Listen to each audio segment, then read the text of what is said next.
హిందూ సాంప్రదాయంలో ఉసిరి చెట్టుకు చాలా ప్రాధాన్యత ఇస్తారు. ముఖ్యంగా కార్తీక మాసంలో.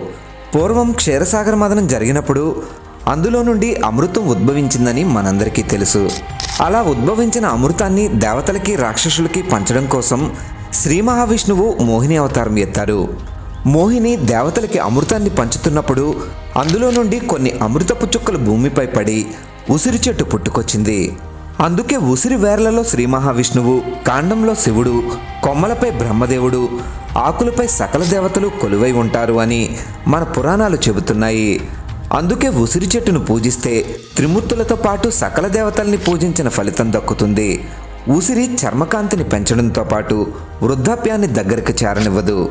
ఎన్నో ఔషధ గుణాలున్న ఉసిరి చెట్టును పూజించడం, ఉసిరి చెట్టు కింద భోజనం చేయడం వల్ల చలికాలంలో వచ్చే ఎన్నో రకాల వ్యాధుల్ని తట్టుకునే శక్తి శ్వాస ద్వారా మన శరీరానికి అందుతుంది.